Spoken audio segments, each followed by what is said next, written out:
노화를 방지하는 방법은 뭐가 있을까요? 꾸준한 운동, 스트레스 관리, 식습관 개선.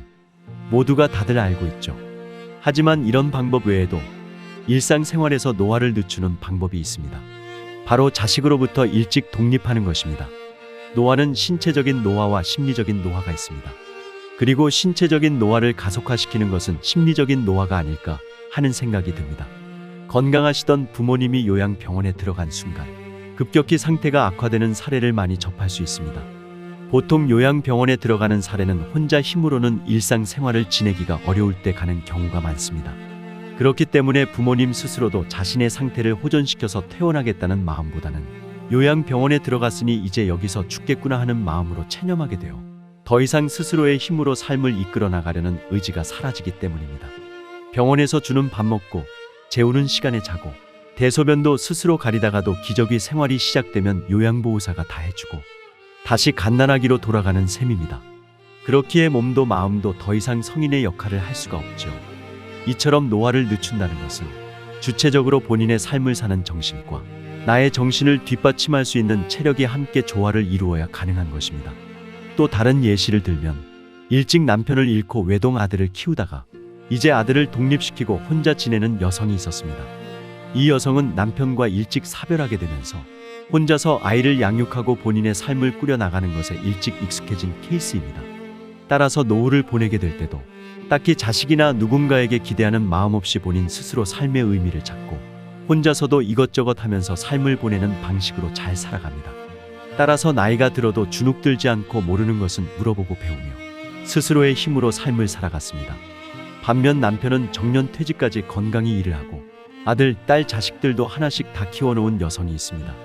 이 여성은 전업주부로 삶을 살아왔고 남편은 은퇴하여 본인의 삶을 즐기는 상황입니다. 이제 본인도 가사일에서 해방하여 본인의 삶을 꾸려야 하나 생각하던 찰나에 결혼한 딸에게서 손주 소식을 듣습니다. 그러나 딸은 맞벌이 부부라서 아이 키우는 것에 어려움을 느끼고 있습니다.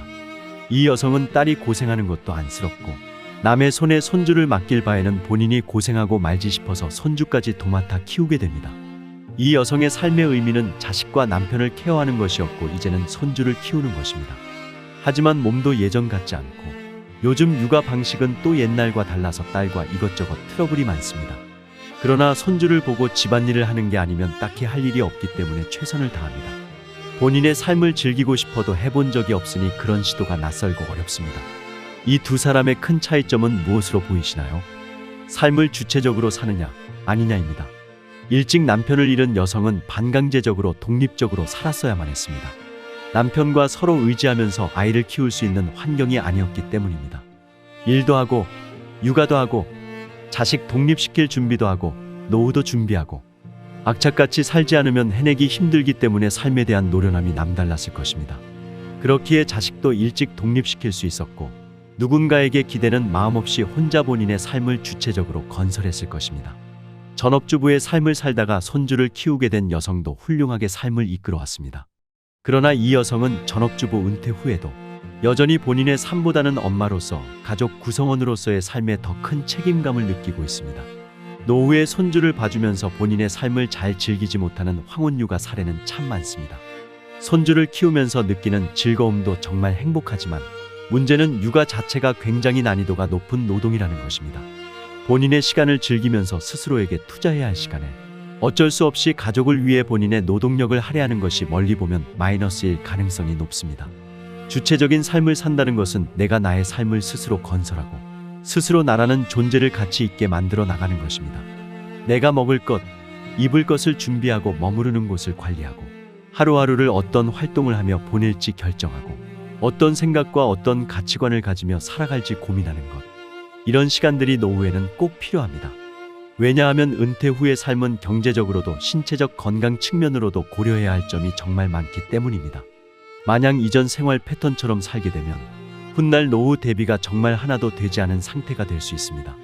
몸을 혹사시키다가 신체적으로 건강이 쇠하게 되어 삶에 대한 의욕이 저하되면 정신적으로도 노화가 급속하게 찾아올 수 있고 반대로 정신적으로 삶의 의미를 제대로 찾지 못해서 자식이나 배우자에게만 의지하게 되면 신체적인 노화도 함께 빠르게 찾아올 수 있습니다. 또 이런 사례도 있습니다. 요즘 가게에서 노년층은 키오스크를 사용하지 못해서 음식 주문을 못한다는 사례를 많이 접할 수 있습니다. 지금의 노년층은 스마트 기기를 잘 사용하는 세대가 아니기 때문에 스마트폰부터 시작해서 각종 간편화된 예약 서비스, 간편 인증 등 앱이나 PC로 해야 하는 일들을 잘 처리하지 못합니다. 그러나 점점 세상은 스마트화되고 있고 이를 따라가지 못하면 스스로 할 수 있는 일들이 줄어듭니다. 항상 젊은 누군가에게 도움을 받아야만 하게 됩니다. 자식들과 교류가 많은 부모님들은 이런 것들을 자식이 챙겨줍니다. 시외버스나 기차, 비행기 등 표 예약부터 시작해서 인터넷 쇼핑 결제 등 핸드폰으로 할 수 있지만 부모님들이 어려워하는 부분을 자식들이 대신 해줍니다. 이것은 처음에는 편할 수 있지만 결국은 스스로의 힘으로는 할 수 없다는 것입니다. 스마트폰 다루는 것이 처음에는 어렵더라도 익숙해지니까 노년층들도 카톡을 주고받고 유튜브도 볼 수 있는 것처럼 일상생활에서 스마트 기기를 사용해야 하는 순간들도 마찬가지입니다. 음식점에서 기계로 주문하는 것을 시도해 보려고 하고 차표를 예약해야 할 때 인터넷으로 해야 하면 자식들한테 바로 맡기지 말고 스스로 해보려고 하고 각종 인증서를 발급받아야 하는 것들도 배워놓는 것이 좋습니다. 세상은 점점 사람의 힘이 아닌 기계로 처리하는 것들이 많아지는데 내가 과거에 했던 방식들만 고집하다 보면 갈수록 더 따라잡기 힘들어집니다. 이것은 단순히 내가 늙어서가 아닙니다. 배우려는 의지를 잃었기 때문에 더 어렵게 보이는 것입니다. 물론 눈도 침침한데 핸드폰 액정을 들여다보는 것이 어려울 수 있습니다. 터치해서 화면을 조작한다는 것 자체가 낯설 수 있습니다.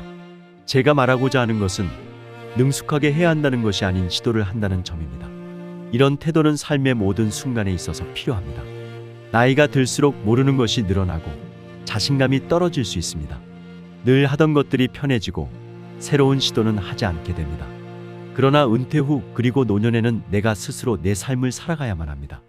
더 이상 누군가의 엄마나 아빠, 어떤 회사의 부장, 이사 등이 아닙니다. 그렇기에 이전과 다른 삶을 살아야 합니다. 내 건강을 스스로 챙기고 나의 자산을 스스로 관리하고 하루하루 주어지는 시간을 스스로 계획해야 합니다. 성인이 된 자식을 걱정하기보다는 나의 삶에 집중하고 못하거나 어려운 일이 있으면 자식에게 무조건적으로 도움받기보다는 타인에게 도움을 요청해 보기도 하고 새롭게 시도해 보면서 시행착오를 겪어보세요. 그렇게 되면 나의 노후는 이전의 삶보다 훨씬 더 풍요로워질 수 있습니다. 흔히들 이런 말이 있죠. 믿는 구석이 있다. 자식이 있는 경우도 마찬가지입니다. 내가 늙고 병들어도 자식이 어떻게든 도와주겠지, 자식이 나를 케어하겠지 하는 믿음이 있으면 그렇지 않은 경우보다 심리적인 노화를 좀 더 쉽게 받아들이는 경향이 있습니다. 하지만 요즘 세대는 자기 자신 한 몸 부양하는 것도 힘들어하는 것이 젊은 세대입니다. 부모님이 자녀에게 기대하고 있다는 것을 느끼는 순간 굉장히 부담스러워합니다.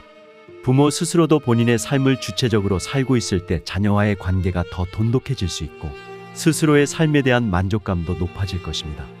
시니어스는 노후에도 행복한 삶을 살 수 있도록 항상 응원하겠습니다. 오늘 내용에 공감하셨다면 구독, 좋아요, 알람 설정 부탁드립니다. 본인만의 경험담을 댓글로 남겨주시면 많은 분들에게 도움이 될 것입니다. 감사합니다.